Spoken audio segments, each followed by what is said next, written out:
নামাজ মুমিন জীবনের সবচাইতে গুরুত্বপূর্ণ একটা জিনিস।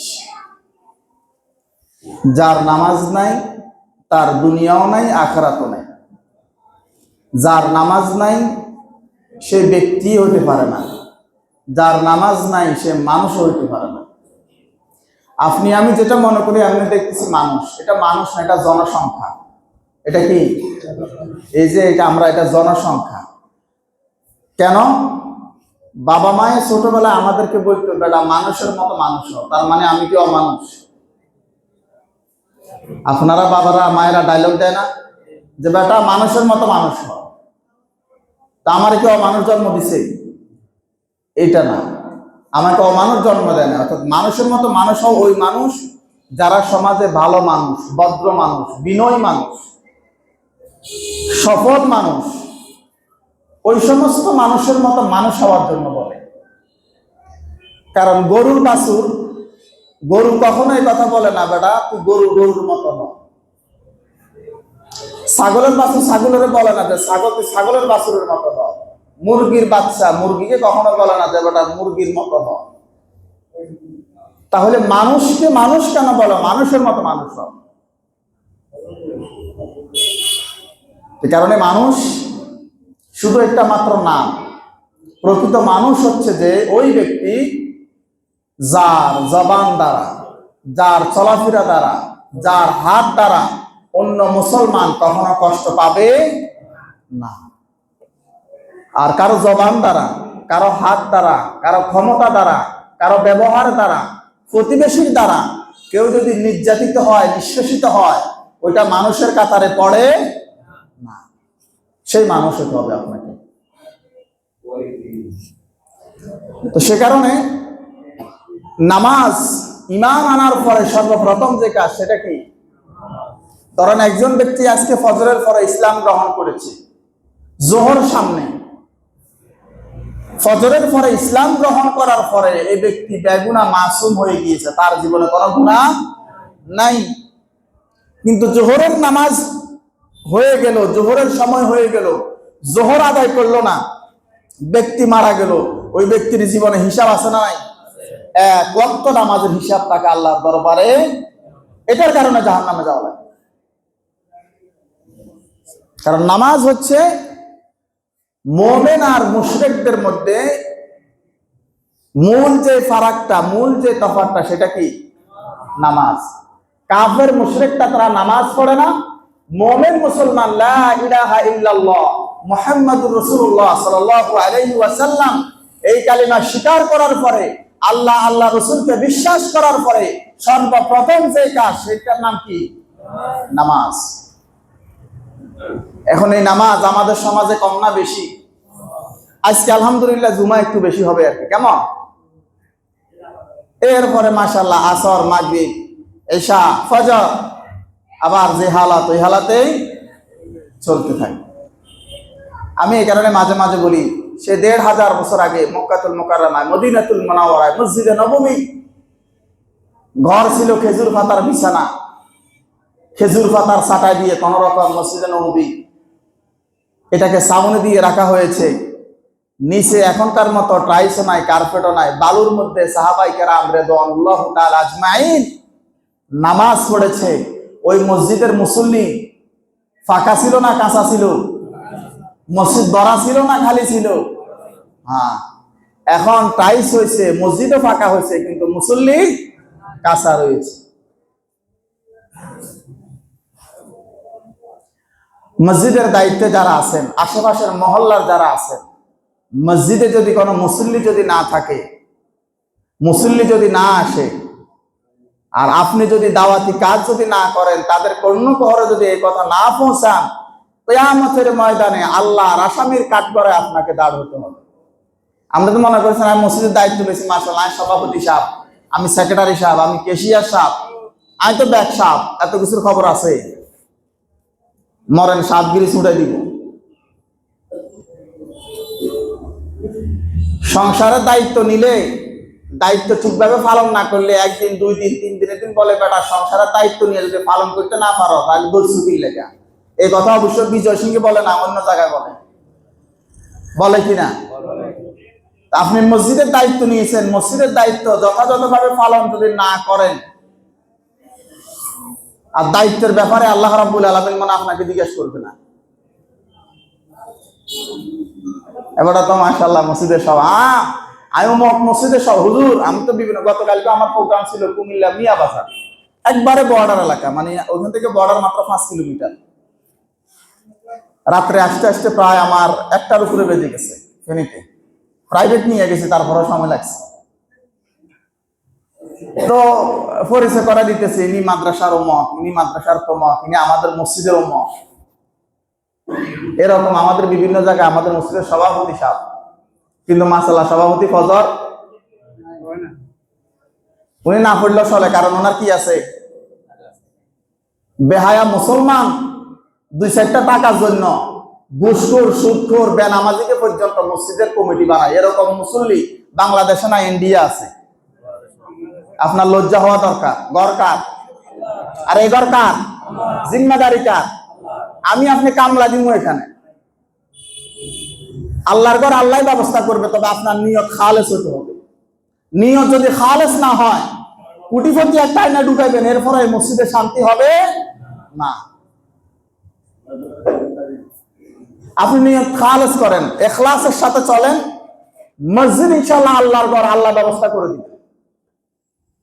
ইয়ামান থেকে যখন আব্রাহা কাবাঘর ভাঙার জন্য এসেছে, নবী করিম সাল্লাল্লাহু আলাইহি সাল্লামের দাদা আব্দুল মুত্তালিব তখন কাবাঘরের দায়িত্বে ছিলেন মুশরিক। কি ক্ষমতা তাদের, কাবাঘরে তখন তাদের আন্ডারে ছিল। আব্রাহা আব্দুল মুত্তালিবকে খবর পাঠাইছে, কারণ আব্রাহা সেই তার অনেক লম্বা ঘটনা, আমি শুধু সংক্ষেপে বোঝার জন্য বলতেছি। উনাদের উট ছাগলগুলো বেড়াগুলো ধরে নিয়ে গেছে। আব্দুল মুত্তালিব সেখানে যাওয়ার পরে বলছে, দেখো তোমার সাথে আমার কোনো দ্বন্দ্ব নাই, কোনো কিছু নাই, তুমি আমার যে উট ছাগল বেড়া এগুলো ধরে নিয়ে আসছো, এগুলো আমারে দিয়ে দাও। আব্রাহা বলতেছে, আমি মনে করছিলাম যে তোমাদের কাবাঘর ভাঙার জন্য আসছি, তোমরা তো প্রতিবাদ করবে, এখন তুমি প্রতিবাদ না করে তোমার জিনিস চাইতেছো, তুমি কেমন মানুষ? সে বলছে, এই কথা আমার দরকার নাই, আমার জিনিস নিয়ে এসে আমার জিনিস ফিরত দাও। কাবাঘরের যিনি মালিক তিনি রক্ষা করবে, এটা আমার রক্ষা করার দায়িত্ব না। তো কাবাঘর মনে আল্লাহ রক্ষা করে নাই, কথা কয় না। কাবাঘর মনে আব্রাহা থেকে আল্লাহ রক্ষা করে নাই। আবাবিল ফাঁকি দিয়ে মনে হয় কাবাঘরের রক্ষা আল্লাহ রাব্বুল আলামিন করে নাই। বস্তি বাহিনীকে মনে হয় ধ্বংস করে নাই। সে আল্লাহ তো মনে বুড়ো হয়েছে এখন, কেমন চোখে একটু কম দেখে, একটু কমছে তো, বয়স কমছে তো। 1500 বছর আগে 1500 বছর, এমনটা না? 1500 বছর আগে আমার আল্লাহর শক্তি ক্ষমতা যেমন, এখনো তেমন, কিয়ামত পর্যন্ত বিন্দু পরিমাণ ক্ষমতা কমবে না। তো সে আল্লাহ যদি সে কাবাঘর রক্ষা করতে পারে, ওই আল্লাহ পশ্চিম বিজয় সিংহের কালামিয়া জামে মসজিদ রক্ষা করতে পারবে না। আপনি সুদখোর ঢুকাবার দরকার কি? এখানে ঘুষখোর ঢুকাবার দরকার কি? জানাকার ব্যভিচার জালেমদেরকে মসজিদের কমিটি বানানোর দরকার কি?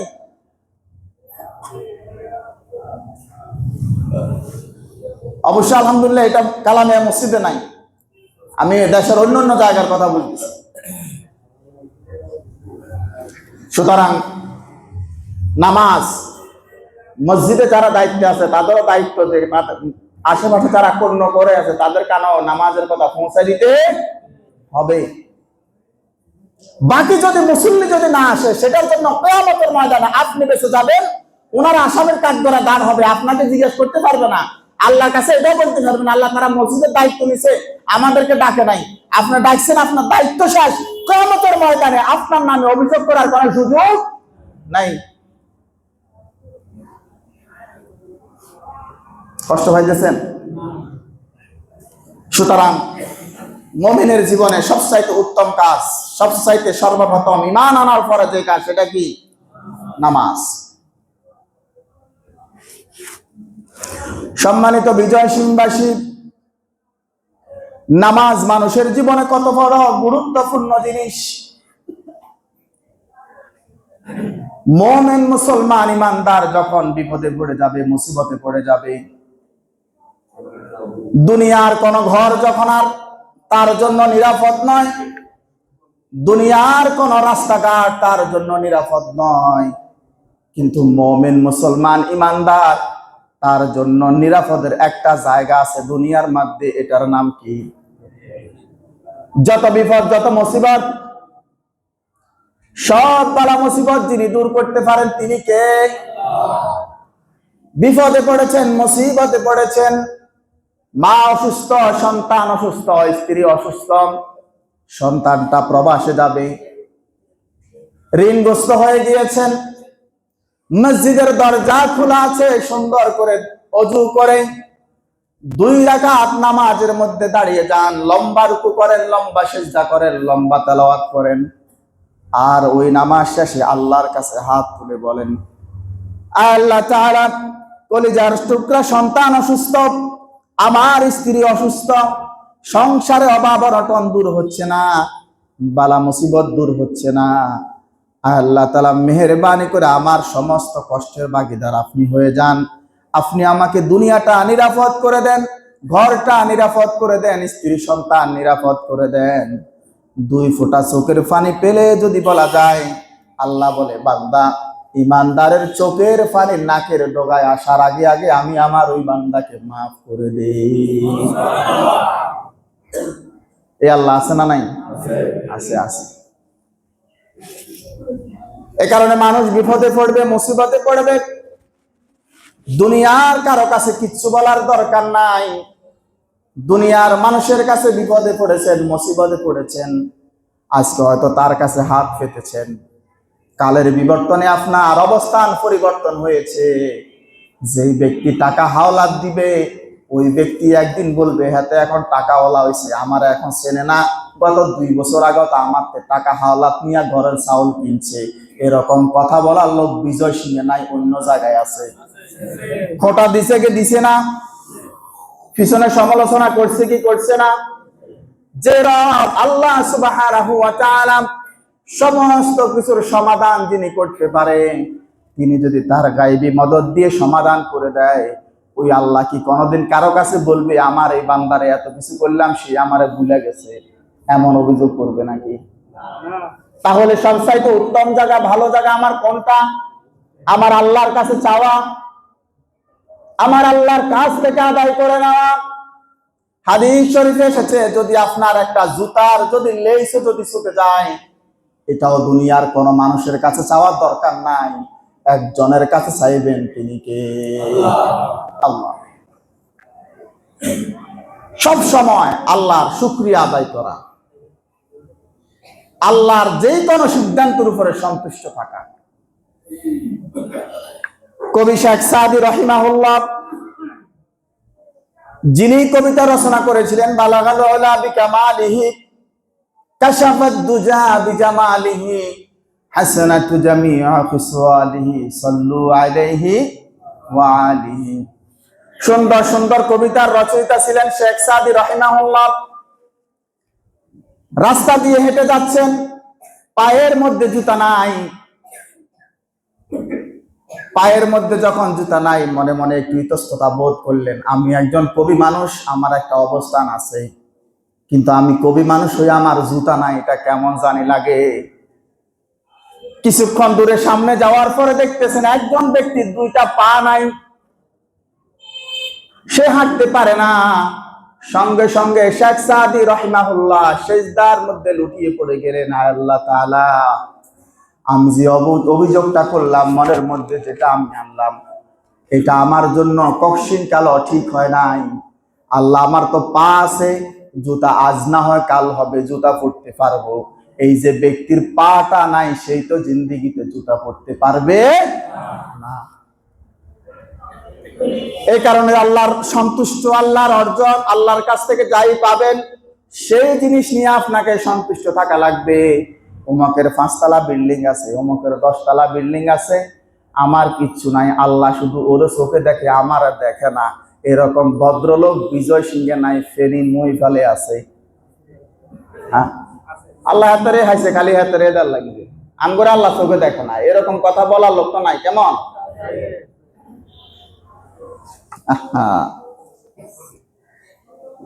দোয়া করবেন, আল্লাহ যাকে দিচ্ছেন তাকে বাড়িয়ে দেন। আর আমি অভাবে আছি, আমার অভাব দূর। সর্বপ্রথম তার জন্য দোয়া করার কারণে আপনারটা কবুল।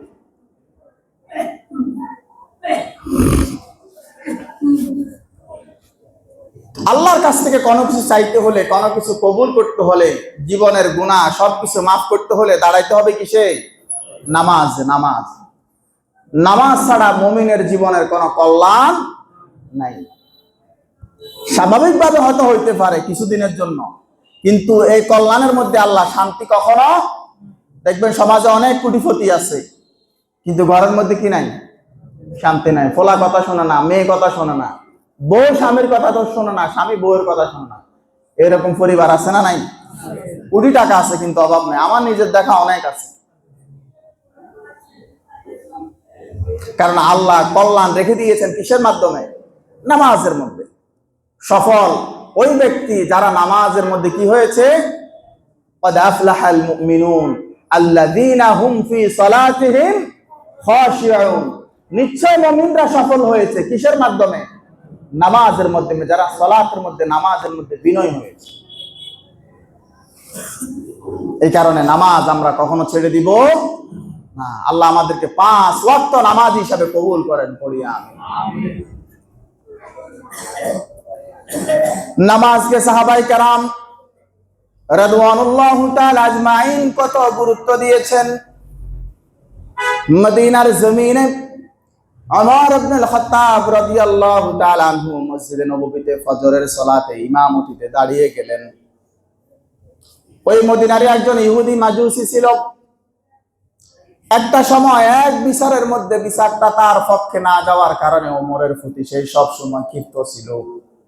শুধু সুযোগ সন্ধান করতেছে কখন ওমরকে হত্যা করা যায়। ওই দিন ওই ইহুদি মাজুসি ওমর ইবনে আল-খাত্তাব রাদিয়াল্লাহু তাআলা আনহুর পিছনে বরাবর, শীতকালের সময় ছিল, চাদর মোড়া দিয়ে নামাজের মধ্যে দাঁড়িয়ে গিয়েছে। হাতের মধ্যে চাকু ছিল। ফজরের নামাজ আরম্ভ হয়ে গিয়েছে মসজিদে নববীতে। 1 রাকাত কমপ্লিট হওয়ার পরে দ্বিতীয় রাকাতে ওই ইহুদি মাজুসি গিয়ে ওমর ইবনে আল-খাত্তাব রাদিয়াল্লাহু তাআলা আনহুর পেটের মধ্যে চাকু মেরে দিয়েছে। ওমর ইবনে আল-খাত্তাব রাদিয়াল্লাহু তাআলা আনহু নামাজ ছেড়ে দিয়েছেন। পিছন থেকে একজনকে টান দিয়ে নামাজের মধ্যে দাঁড় করিয়ে দিয়েছেন।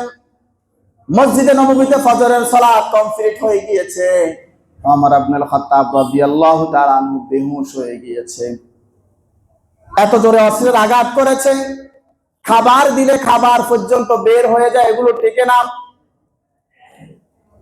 ওমর ইবনে আল-খাত্তাব রাদিয়াল্লাহু তাআলা আনহুর যখন হুঁশ আসলো, হুঁশ আসার সঙ্গে সঙ্গে কে আমাকে ছুরি মেরেছে, কোন ব্যক্তি মেরেছে, তাকে ধরেছে কিনা, তাকে মেরেছে কিনা, এগুলো কিচ্ছু জিজ্ঞাসা করে নাই।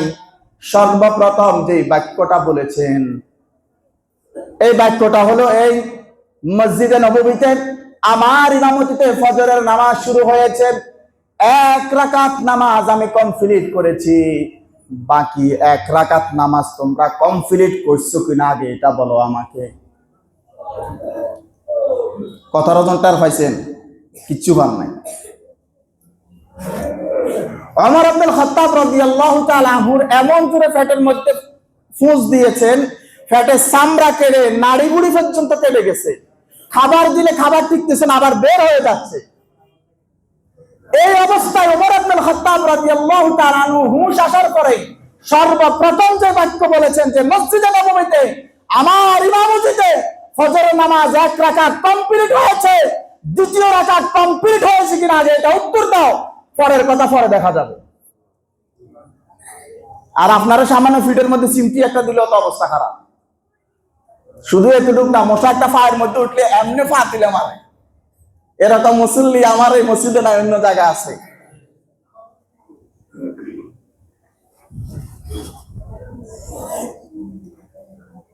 নামাজ তারা গুরুত্ব বুঝেছেন, আল্লাহ মর্যাদাও দান করেছে।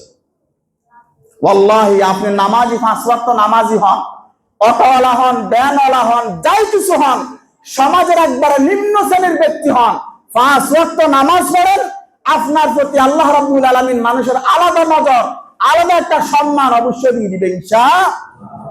বিনিময় কি? নামাজ। কারণ নামাজ যে পড়ে না তার চেহারার মধ্যে সম্মানের ছিটা ফুটো। মানুষ বেনামাজিরে ভয় করে অর্থবিত্তের কারণে, ক্ষমতার কারণে। এটা ক্ষমতার ভয় না, সম্মান।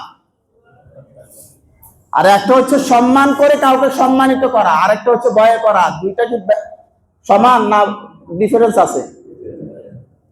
ভয়ের সম্মান আর অন্তর থেকে আসার সম্মান দুইটা এক না ভিন্ন?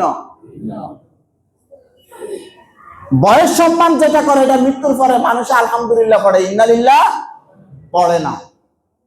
আর অন্তর থেকে যে শ্রদ্ধা, যে সম্মান আসে, ওই মানুষ মৃত্যুবরণ করার পরে চোখ দিয়ে দর দর করে পানি ঝরে।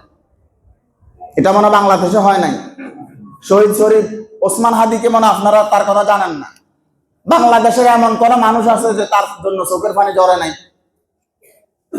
তার জীবনে কোনোদিন সরাসরি দেখছেন, কথা হয়েছে তার সাথে, মোলাকাত করতে পারছেন? সেই ঝালুকাঠি কোন এলাকার কোন অবফায়া গ্রামের এক সন্তান, সারা বিশ্বে মারা দিছে। আপনি যদি আল্লাহর মকবুল বান্দা, পেয়ারা বান্দা যদি হতে পারেন, আপনার মৃত্যুতেও আসমান জমিন কম্পন সৃষ্টি হয়ে যাবে। আপনি কি রিক্সার ড্রাইভার না টেম্পুওয়ালা না বাসওয়ালা, আল্লাহর কাছে এটা দেখার বিষয় না। আর এটা যদি দেখার বিষয় হতো তাহলে কালামিয়া জামে মসজিদের সামনের কাতারে সর্দার মাতবার পয়সাওয়ালা সবগুলো আগে প্রথম কাতারে থাকতো, দ্বিতীয় কাতারে দ্বিতীয় শ্রেণীর লোক, তৃতীয় কাতারে অটোওয়ালা, ভ্যানওয়ালা, এরপরে কাতারে যারা খেটে খায়, কর্ম দেয়, 200-400 টাকা বেতনের কাজ করে, এরা এভাবে সিরিয়াল হওয়ার কথা ছিল না? এরকম সিরিয়াল কোন মসজিদে কখনো হয়েছে? কারণ আল্লাহর কাছে কুটিওয়ালার যেমন মূল্য, ওই মিসকিন গরিব ব্যক্তির কাছে মসজিদে আসার পরে ওই কে কুটিপতি, কে ফকির, কে মিসকিন, কে রিক্সাওয়ালা, কে ভ্যানওয়ালা, কে ঠেলাওয়ালা, আমার আল্লাহর কাছে এটা দেখার বিষয় নয়। আমার আল্লাহর কাছে দেখার বিষয় হচ্ছে ওই বান্দার অন্তরে আমার আল্লাহর জন্য ভালোবাসা আছে কিনা, তাকওয়া নিয়ে সে নামাজ পড়ছে কিনা।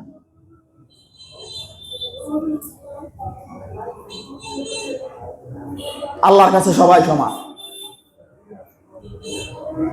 আপনাদের এলাকাতে বড় লোক মনে মারা যায় নাই, মারা গেছে কিনা বড় লোক?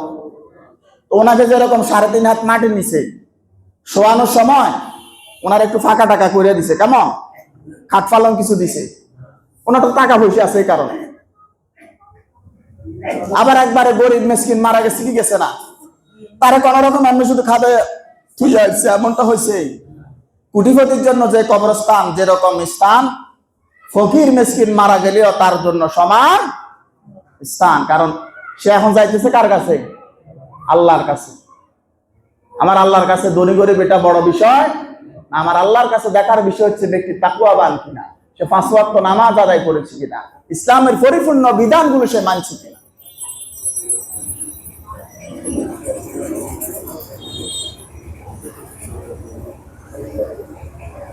সুতরাং নবী করিম সাল্লাল্লাহু আলাইহি ওয়াসাল্লাম মৃত্যু সজ্জায় মৃত্যুবরণ করবেন। নবী করিম সাল্লাল্লাহু আলাইহি ওয়াসাল্লাম সাকারাত শুরু হয়ে গিয়েছে। মসজিদে নববীতে এক পাশে ছিল হুজরাখানা, আম্মা জান আয়েশা সিদ্দিকা রাদিয়াল্লাহু তাআলা আনহা। এর পরেরটা শুধু সামনে একটু বেড়া ছিল তৎকালীন সময়। মসজিদে নববীতে ইমামতি স্টার্ট হয়ে গেল। মুসল্লিরা সকলেই সাহাবায়ে কেরাম রাদিয়াল্লাহু তাআলা আনহু সকলে একবার হুজরাখানার দিকে তাকায়। নবী করিম সাল্লাল্লাহু আলাইহি সাল্লাম এই বুঝি বেরিয়ে আসবেন নামাজ পড়ানোর জন্য। সময় পার হয়ে যাচ্ছে। আবু বকর সিদ্দিক রাদিয়াল্লাহু তাআলা আনহুর ইমামতিতে মসজিদে নববীর মধ্যে নামাজ দাঁড়িয়ে গিয়েছে। আল্লাহর নবী সাল্লাল্লাহু আলাইহি ওয়াসাল্লাম মসজিদে যেতে পারেন নাই। উনি বড় কষ্ট। আম্মা জান আয়েশা সিদ্দিকা রাদিয়াল্লাহু তাআলা আনহাকে বললেন, ওরে আয়েশা রে, আমার মাথাটা একটু উঁচু করে ধরো, আমি একটু উকি দিয়ে দেখতে চাই মসজিদে নববীর কি অবস্থা। নবী করিম সাল্লাল্লাহু আলাইহি ওয়াসাল্লাম যখন দেখলেন চোখ দিয়ে পানি বেয়ে বেয়ে পড়তেছে। কারণ এই নামাজ প্রতিষ্ঠার জন্য মক্কাতুল মুকাররমাতে নবী করিম সাল্লাল্লাহু আলাইহি সাল্লাম অনেক কষ্ট করেছেন। এই নামাজ প্রতিষ্ঠার জন্য বদরের প্রান্তরে যুদ্ধ করেছেন, উহুদের প্রান্তরে দান মোবারক শহীদ করেছেন। এই নামাজ প্রতিষ্ঠার জন্য তায়েফের ময়দানে গিয়ে নবী একবার নয়, দুইবার নয়, তিনবার রক্তাক্ত হয়েছেন। মক্কাতুল মুকাররমাতে চাইলেই খোলামেলা ভাবে নামাজ পড়া যেত না। নবী করিম সাল্লাল্লাহু আলাইহি সাল্লাম কাবার প্রান্তরে নামাজের মধ্যে দাঁড়িয়েছেন। আবু জাহেল, উতবা, সাইবা, মুগিরারা তারা শুধু উঠে দিয়ে থাকতো। মুহাম্মদ সাল্লাল্লাহু আলাইহি সাল্লাম কখন সিজদা যাবেন, উটের নাড়ি বুড়ি গুলো এসে আমার নবী করিম সাল্লাল্লাহু আলাইহি সাল্লামের মাথার উপরে দিয়ে দিত। নবী করিম সাল্লাল্লাহু আলাইহি ওয়াসাল্লাম কাবার প্রান্তরে নামাজ শেষ করে ঘরের দিকে ফিরবেন। আদরের কলিজার টুকরা ফাতেমা রাদিয়াল্লাহু তাআলা আনহা তখন ছোট্ট মানুষ ছিলেন। নবী করিম সাল্লাল্লাহু আলাইহি ওয়াসাল্লাম নামাজ পড়ে ঘরের দিকে ফিরবেন। ফাতেমা রাদিয়াল্লাহু তাআলা আনহা ছোট মানুষ ছিলেন। দেখতেছেন নবী করিম সাল্লাল্লাহু আলাইহি সাল্লাম তার মাথার উপরে কাসরা লেগে রয়েছে, দাড়ির মধ্যে কাসরা লেগে রয়েছে, জামার মধ্যে ময়লা লেগে আছে। ফাতেমা রাদিয়াল্লাহু তাআলা আনহার বুঝার আর বাকি ছিল না। বলছে, বাবা, আজকে বুঝি মক্কার মানুষগুলো তোমার উপরে ওঠের নাড়ি বুড়ি চাপিয়ে দিয়েছে। বিজয় সিংহের মানুষ, আজকে আমরা যারা নামাজ পড়ার জন্য এসেছি, কেউ কি আমাদের মাথার উপরে কোনো বোঝা দিবে? মসজিদ থেকে বের হওয়ার পরে কেউ কি আমাদের উপরে হামলা করবে? এত নিরাপদ স্থান হওয়ার পরেও মসজিদ গুলো এখন পর্যন্ত ফাঁকা থাকে। ওই সময়ের মধ্যে এত বাধা বিপত্তি থাকার পরেও সাহাবায়ে কেরাম রাদিয়াল্লাহু তাআলা আনহু এক ওয়াক্ত নামাজ কি ছেড়েছে নাকি? নবী করিম সাল্লাল্লাহু আলাইহি সাল্লাম বললেন, মা আনা আলাইহি ওয়া আসহাবি, তোমরা আমাকে এবং আমার সাহাবীদেরকে অনুসরণ করো। আর বিজয় সিংহে যখন মানুষ মারা যায়, কবরের মধ্যে রাখার সময় বলে বিসমিল্লাহি ওয়া আলা মিল্লাতি রাসূলিল্লাহ, এই কথা বলে কি বলে না? তো যে ব্যক্তি জীবিত থাকাকালীন নামাজ আদায় করতে পারলো না, আল্লাহ রসুলের পরিপূর্ণ বিধান মানতে পারলো না, ওই ব্যক্তি মারা যাওয়ার পরে পুরা বিজয় সিংহের মানুষ যদি বলে বিসমিল্লাহি ওয়া আলা মিল্লাতি রাসূলিল্লাহ, আল্লাহ রসুল এই লাশ কি গ্রহণ করবে? আল্লাহর কি টাকা পড়ছে? জীবিত থাকা অবস্থায় আপনি মসজিদে আসতে পারলেন না, কপাল দিয়ে সিজদা দিতে পারলেন না, আল্লাহ রসুলের পরিপূর্ণ বিধান মানলেন না, মারার পরে কাবার ইমাম আয়েশা যদি বলে বিসমিল্লাহি ওয়া আলা মিল্লাতি রাসূলিল্লাহ, আল্লাহ রসুল বলবে আমার টাকা পড়ে নাই, এরকম দুর্গন্ধা ফসল আজকে গ্রহণ করা। কি পাইছেন? আপনাকে কি মনে করতেছেন আপনি নিজেকে?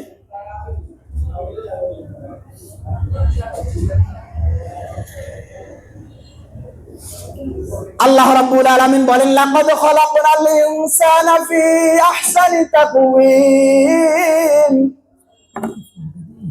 একটু সামনে বসতে বলো। লাকাদ খালাকনাল ইনসানা ফি আহসানি তাকওয়িম। আল্লাহ রাব্বুল আলামিন বলতেছেন, বান্দা, আমি তোমাকে সুন্দর অবয়ব করে আমি আল্লাহ রাব্বুল আলামিন সৃষ্টি করেছি। আপনারা একটু সামনের দিকে আগান। মানুষ অনেক বেশি, যারা উপরে আছে, যারা বাইরে আছেন, দোতলার পরে তিনতলা ছাদেও জায়গা করা হয়েছে, আপনারা ছাদেও চলে যাবেন। তবে ছাদে বাচ্চারা যাবে না। আপনারা যারা বুঝের মানুষ তারা যাবেন, ছাদে বাচ্চা গেলে সমস্যা হতে পারে। ছাদ খোলা, আমাদের দোতলা পরিপূর্ণ হয়ে গেলে তিনতলাতে ছাদে চলে যাবে। একটু সামনের দিকে আগান কিছু মানুষ, আর না তো লাইন করে ফেলেন। তো এখন দেখেন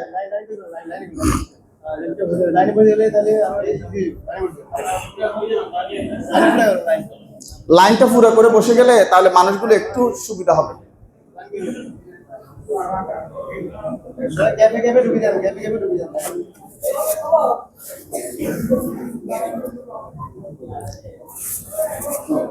আল্লাহ রাব্বুল আলামিন বলেন, লাকাদ খালাকনাল ইনসানা ফি আহসানি তাকওয়িম। বান্দা, আমি তোমাকে সুন্দর অবয়ব করে আমি সৃষ্টি করলাম। এই কথা কে বলছেন? সুন্দর অবয়ব করে আমাদেরকে সৃষ্টি করেছেন কে?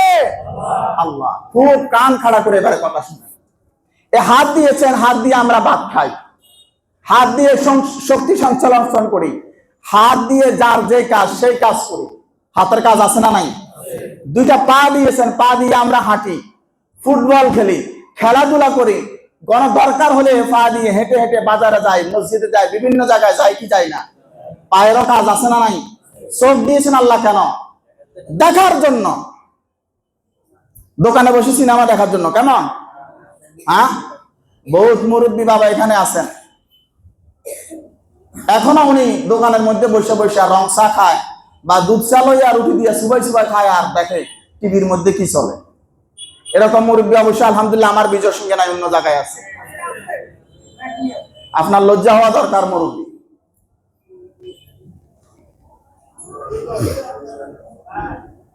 তাহলে চোখের একটা কি আছে?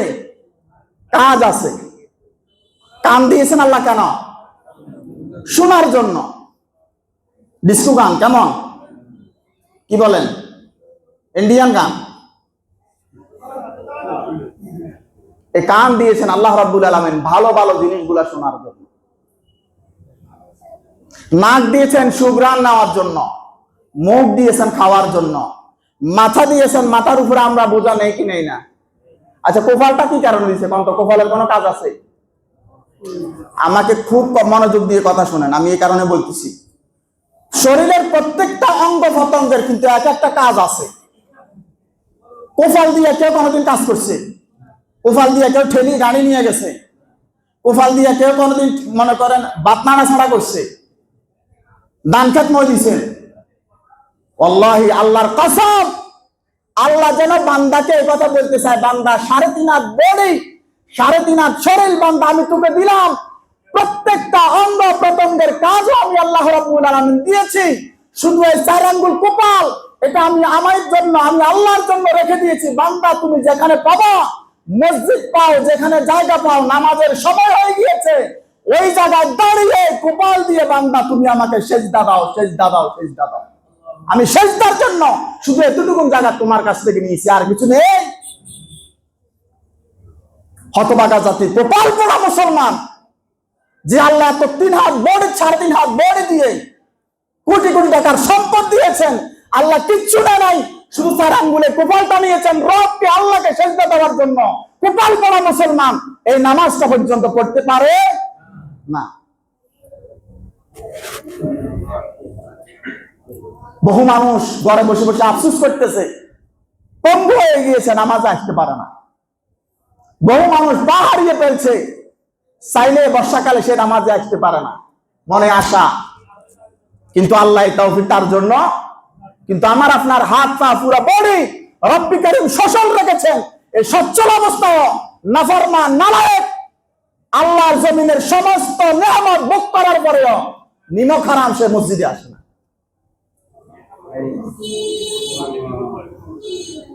লজ্জা হওয়া দরকার আমাদের।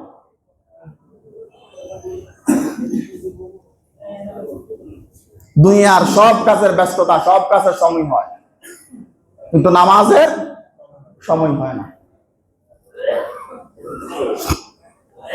ফজরের নামাজ হয়েছে, বাবা মসজিদে আসছে, কিন্তু সন্তান কি হয়েছে? ঘুমাই রয়েছে। এরকম বাবা মনে বিজয় সিংহে নাই? স্বামী আসছে, স্ত্রী ঘুমাই রয়েছে, এরকম স্বামী মনে বিজয় সিংহে নাই? আবার অনেক জায়গায় স্ত্রী নামাজ পড়ে, স্বামী শুয়েছে, এরকম অপদার্থ স্বামী আছে না নাই? একাধারে স্বামী স্ত্রী কিছুদিন যদি নামাজ না পড়ে, ওইটা আর কখনো আনন্দময় আল্লাহর শান্তির ঘর হতে পারে না, তালাক হয়ে যাওয়ার সম্ভাবনা। কারণ যে ব্যক্তি ইচ্ছে করে এক ওয়াক্ত নামাজ ছেড়ে দিবে, তার মুসলমান থাকার কোনো সুযোগ নাই। এমন তো স্বামী স্ত্রী আছে দিনের পরে দিন, কোন দিন ফজরের নামাজ পড়ছে জিজ্ঞেস করলে সে ভুলও বলতে পারবে না। এরকম স্বামী স্ত্রী তো মনে বিজয় সিংহে নাই। এক ওয়াক্ত নামাজ পড়লে কি হয়? কথা কয় না। এক ওয়াক্ত নামাজ ইচ্ছা করে ছেড়ে দিলে কি হয়? কাফের হয়ে যায়। তো যে স্বামী স্ত্রী দিনের পরে দিন নামাজ পড়লো না, মুসলমানের খাতা তাদের নাম আছে, তো তারা যে ঘর সংসার করতেছে, এটা কি বৈধ না অবৈধ হয়?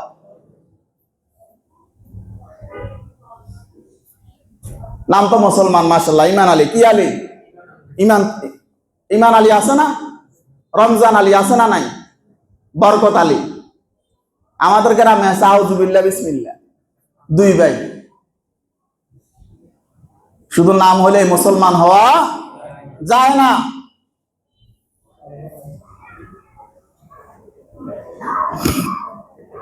আবার এমনও পরিবার আছে 5 ওয়াক্ত নামাজ পড়ে কিন্তু পর্দা নাই, আছে না নাই? হজ করে আসছে মাশাআল্লাহ, হাজী সাহেব মানুষ, ওনার মেয়ে কলেজে যায়, বোরকা নাই, চুলগুলো কি ছাড়া এলোমেলো। হাজী সাহেবের নাতিন, দোয়া করেন হুজুর আর নাতিনে ফেনিজিয়া কলেজে পড়ে মাশাআল্লাহ, রেজাল্ট এমন করছে ফাটাই এলাইছে আর নাতিনে, কিন্তু নাতিন তো মাশাআল্লাহ পুরা রোডে যেভাবে যাইতেছে, আপনি মনে করেন শুধু ফিজিক্যালি দর্শন করলে দর্শন হয়, কেমন? চোখ দিয়েও দর্শন হয়, চোখ দিয়া। আমার আপনার অজান্তে আমার মা দর্শিতা হচ্ছে, আমার বোন দর্শিতা হচ্ছে, আমার চাচাতো বোন, খালাতো বোন, মামাতো বোন দর্শিতা হচ্ছে। কারণ জেনার যত মূল কারণ কি? একটা মেয়ের মুখমণ্ডল দেখার পরে, বাকি অঙ্গ প্রত্যঙ্গ দেখার পরে ও তো আল্লাহর ওলি, ওর মনে কিছু আসবে না, কেন? কথা বুঝতেছে না মনে হয়।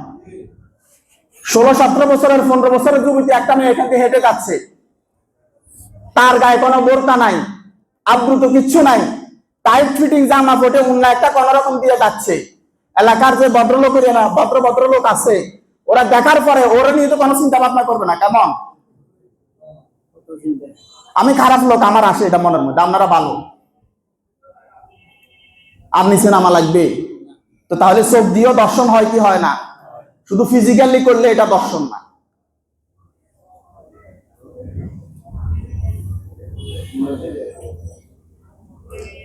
বাবারা যারা আছেন কান খাড়া করে শুনে রাখেন, আপনার কারণে আপনার মেয়ে যদি বেপরদা থাকে, কিয়ামতের ময়দানে আপনি দায়ুস হিসাবে উঠবেন, হাজী সাহেব হতে পারেন, 5 ওয়াক্ত নামাজওয়ালা হতে পারেন, ওই পর্দার লঙ্ঘন করার কারণে আপনার হজ নামাজ কোনো কাজে আসবে না।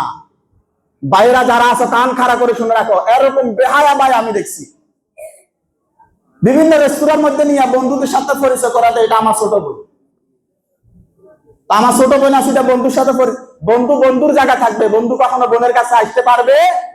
ও যদি এত ভালো বন্ধু হয়, দেখি তো তোমার বোনের আর ওই বন্ধুর এক রুমে দিয়ে খালি দিয়ে রাখো, পরের দিন রেজাল্ট পাইবা।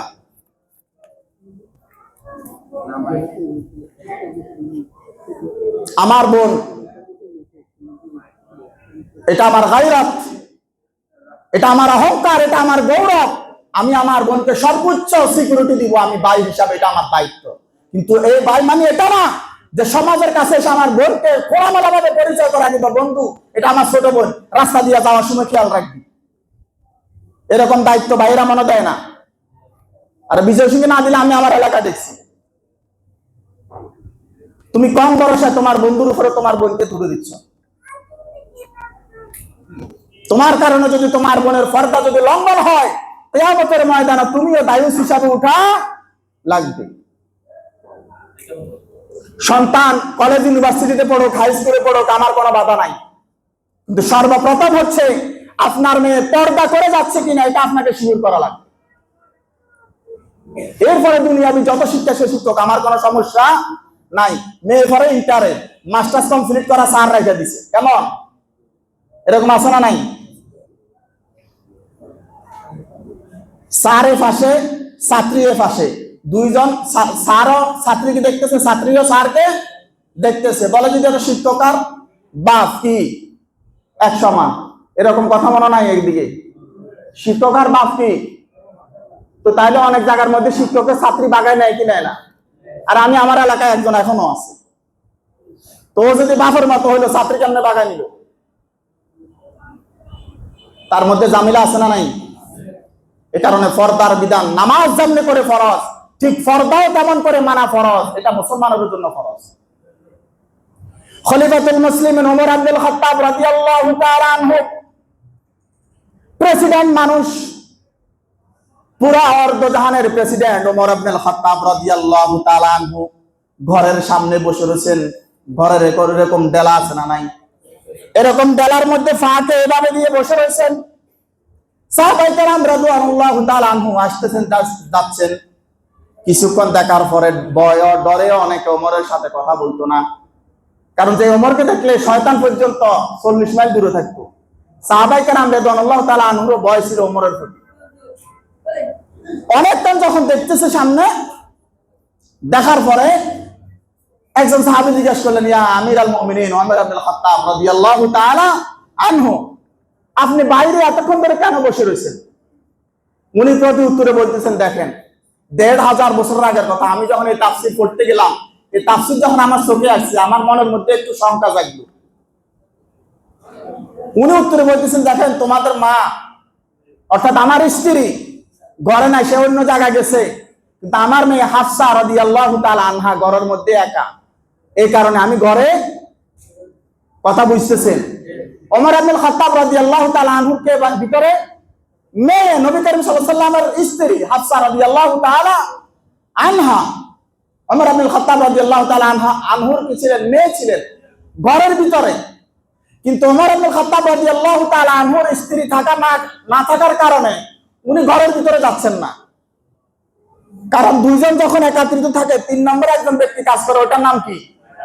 শয়তান। মেয়ে নিজের আপন মেয়ে, উনি ঘরে যাচ্ছে না। এই তাফসীর পড়ার পর আমি চিন্তা করলাম, আর দুনিয়ার প্রেসিডেন্ট, উনি মেয়ে নিয়ে এত চিন্তা, ওনার মেয়ের সাথে কাছে বাবা থাকবে, এটা তো কোনো বিষয় না।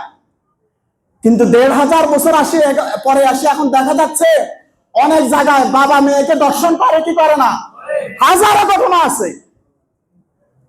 ওমর ইবনে খাত্তাব রাদিয়াল্লাহু তাআলা আনহু নিজের মেয়ের সাথে যদি এতটুকু সম্পর্ক চিন্তা করতে পারেন, যাকে দেখলে শয়তান পর্যন্ত ভয় পায়, আর আমি খালতো ভাই, মামাতো ভাই, চাচাতো ভাই, ফুফাতো ভাই, আমি কি করে নির্লজ্জ হয়ে আমি আমার ওই ঘরে ঢুকি?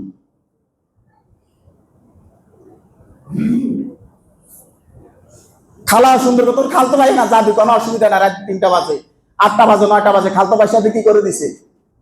বাইর করে দিছে। এরকম ঘটনা মনে হয় না?